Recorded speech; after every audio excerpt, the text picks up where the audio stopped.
Hello, तो कैसे हो मेरे प्यारे प्यारे भाइयों। तो आशा करते हैं कि आप लोग अच्छे होंगे, बढ़िया होंगे एंड मजे में होंगे। तो आज हम बात करने वाले हैं एक बाबा जी के बारे में। जब भी हमारे द्वार पर कोई साधु महात्मा आते हैं तो हम एक कटोरी में चावल या आटा लेकर आ जाते हैं और उन महात्मा जी की झोली में प्रवेश कर देते हैं। और हम बात करने वाले हैं कुछ ऐसे ही बाबा जी के बारे में। लेकिन वो बाबा कभी चावल आटा मांगने का काम नहीं करते। सोशल मीडिया पर काफी टाइम से ये बाबा सबको बार बार दिखाई दे रहे हैं। इन बाबा जी का नाम है गुरु रुद्रा तारा। इन बाबा जी का काम क्या है किसी को समझ नहीं आता। कभी कभी नॉर्मल रूप में दिखाई देते हैं तो कभी कभी मॉडल रूप में। लोगों को समझ नहीं आता कि आखिर में ये बाबा किस तरह की समस्याओं को दूर करते हैं। पॉडकास्ट वीडियो में इन बाबा जी का इंटरव्यू लिया गया तो इन्होंने अपने बारे में बहुत सारी बातें शेयर की हैं। ये बाबा जी अपने आप को महाशक्तिशाली बाबा जी मानते हैं, लेकिन जब लोगों के सामने इनका मॉडल रूप आता है तो लोगों के दिमाग में अजीब अजीब तरह के विचार आने लगते हैं। क्योंकि जो हमेशा नॉर्मल बाबा होते हैं ना, उनकी लंबी लंबी दाढ़ी होती है, माथे पर चंदन और हल्दी का लेप लगा होता है, लेकिन इनके माथे पर ये सब कुछ न मिलेगा। सिर्फ इनकी बॉडी में टैटू के अलावा कुछ न मिलेगा। ऐसे बाबा यार कौन होते हैं कि जो अपनी बॉडी पर अलग अलग प्रकार के टैटू बनवाते हैं। टैटू बनाने वाले आदमी को पहले लगा होगा कि बाबा जी हमारे पास शायद दान दक्षिणा लेने आए हैं, लेकिन बाबा जी जैसे ही टैटू बनवाने के लिए बोले होंगे, टैटू बनाने वाला आदमी सोच रहा होगा अरे ये बाबा जी तो दान में टैटू बनवाने के लिए आए हैं। बड़े शक्तिशाली बाबा जी माने जाते हैं, संतान न होने की कमी को पूरा कर देते हैं। ऐसे बाबा जी हमने पहली बार देखे हैं कि जिनको दाढ़ी उगाने का शौक नहीं है, ओनली लंबे लंबे बाल रखने का शौक है और कुछ नहीं है बस। पहले के टाइम पर ये बाबा टिकटॉकर बाबा जी भी कहलाते थे, लेकिन अभी ये बाबा जी बनकर तैयार होगा क्योंकि टिकटॉक तो बैन हो गया। तो अब क्या कर रहे हैं यार, बाबा जी तो बनना ही पड़ेगा ना। इन बाबा जी ने घोर तपस्या किया और तपस्या करने के बाद इनके पास बहुत बड़ी बड़ी शक्ति आ गई है। इन बाबा जी को ज्यादातर औरतें और बच्चे मानते हैं। जिस तरह का इन बाबा जी का हुलिया है ना, किसी को लगता ना होगा कि ये बाबा जी है। ये बड़ी बड़ी समस्याओं को दूर कर देते हैं।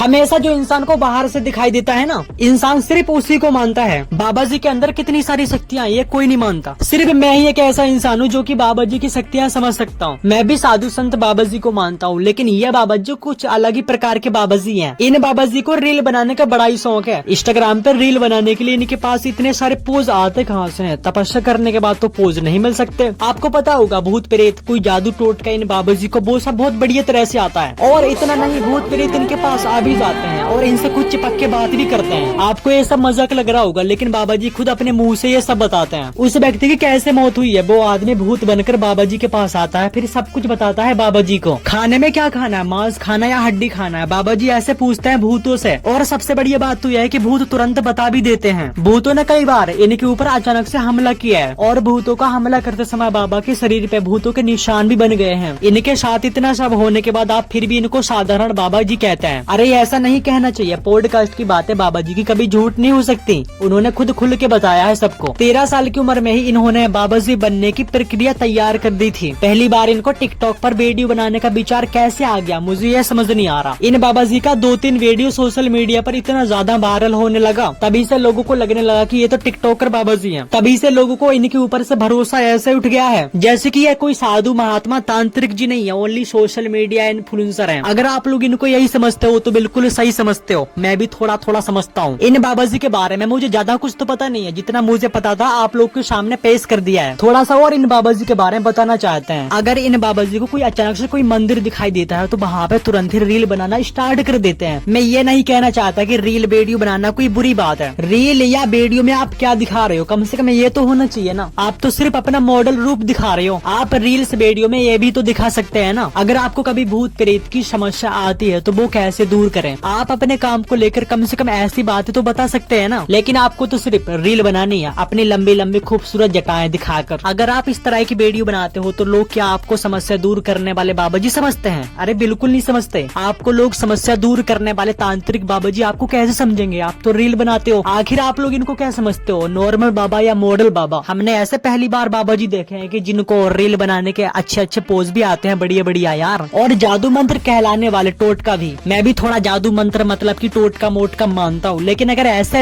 बाबा जी देखेंगे तो यार इन सब पे विश्वास उठ जाएगा, मैं सच कह रहा हूँ। और फिर मुझे ये भी लगेगा कि ये सब लोग सिर्फ पैसा कमाने के लिए करते हैं। सबसे पहले तो यार मुझे इन बाबा जी के भेष पे बहुत ज्यादा डाउट होता है, और दूसरी बात तो ये बाबा जी टैटू बनवाने के लिए बहुत शौकीन है यार। गाइस आप लोग कमेंट करके बताओ कि आप लोग इन बाबा जी को क्या मानते हो, नॉर्मल बाबा या मॉडल बाबा। और अभी तक आप लोगों ने हमारे वीडियो को लाइक कमेंट शेयर और सब्सक्राइब नहीं किया है तो कर दिया, क्योंकि हम वीडियो को यहीं पर एंड करने वाले हैं, समाप्त करने वाले हैं। तो वीडियो को कर दो लाइक एंड हमारे यूट्यूब चैनल नीरज ब्रो को करो सब्सक्राइब, ठीक है। फिर मिलते हैं अगली वीडियो मिलता है, ठीक है। तब तक के लिए बाय। कमेंट करके बताओ वीडियो कैसी लगी, ठीक है। बाय, सब्सक्राइब कर लेना, ठीक है। बाय।